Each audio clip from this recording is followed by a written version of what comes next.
timeout, tá, pessoal? Vamos ver o que a gente realmente está fazendo, o que a gente realmente está avaliando dentro da função objetiva, tá? Eu acho que eu devo ter começado a falar um pouquinho antes de começar a gravar, desculpe. Mas vamos dar uma olhada aqui em que está dentro da avaliação de função objetiva, tá? Então, dentro do meu timeout. Eu vou separar o meu vetor de variáveis de projeto, tá? Que antes eu concatenei aqui como uma sequência, né, de pontos do instradurso e pontos do intradurso. Separar em duas metades, então separar y u e y l outra vez, ok? E vou avaliar meu airfoil. Então vou pegar aqui a minha função airfoil, tá? Que a gente definiu lá na airfoil parameterization, que vai avaliar minha curva de Bézier, dados os pontos de controle, e cuspir pontos de airfoil. Tudo bem?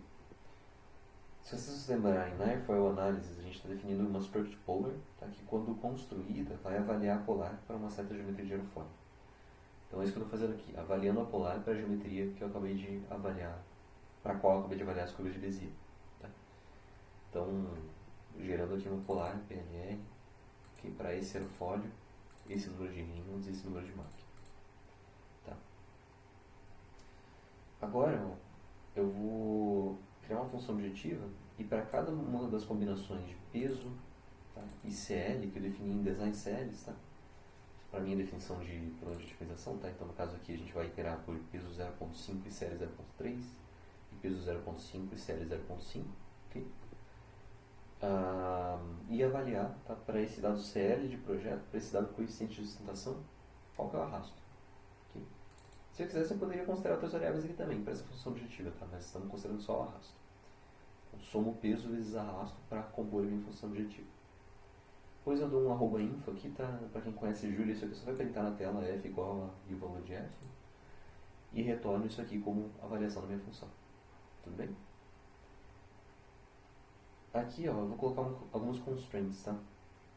Então, max lift constraint, vou colocar minha restrição de mínimo coeficiente de sustentação máximo, tá? Então, eu vou querer um CL máximo de pelo menos 1.8, tá? Para calcular isso aqui, eu vou ter que avaliar a polar. Então, eu vou botar de novo tudo aqui dentro de um timeout, separar os pontos de controle do extradurso e do intradurso, certo? Avaliar o airfoil e criar a polar. Tá? Vou tirar aqui o CL máximo, o max lift. Vou printar na tela, só para ficar registrado, né? E vou retornar. Esse aqui é o valor da minha restrição. Ok?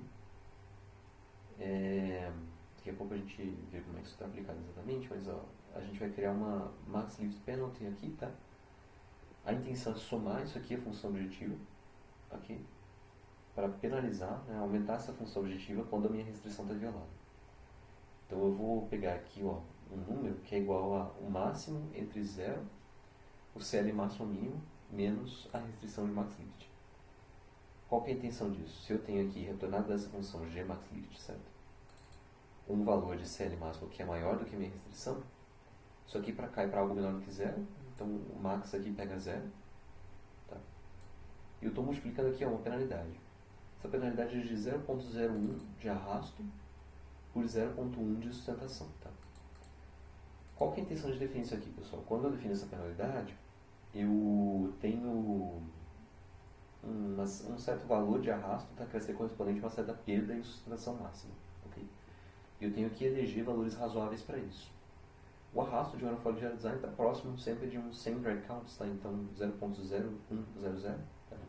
Dry count, para quem não conhece a notação, tá? É só arrasto, só que vezes 10 a quarta. Tá? Então, para transformar em unidades aqui legíveis, a gente multiplica por 10 a quarta. Tá?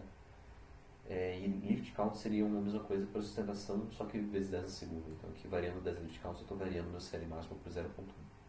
Beleza? Algo semelhante está sendo feito aqui para a espessura, tá? Então eu estou avaliando a geometria do meu aerofólio, mesma coisa, separo do vetor de variáveis de projeto extradurso e intradurso, avalio a geometria do aerofólio e tiro aqui certas minhas espessuras nas várias posições de longarina, tá? E subtraio, né, o valor da espessura desejada em cada longarina, tá? No seu valor mínimo, tá? No seu valor mínimo de margem entre a espessura requerida e a espessura efetivamente observada no airfoil, tá? Que é o que eu vou retornar aqui, tá? Maior do que tá dentro de um certo limite, tá? Então o que eu vou fazer aqui é definir uma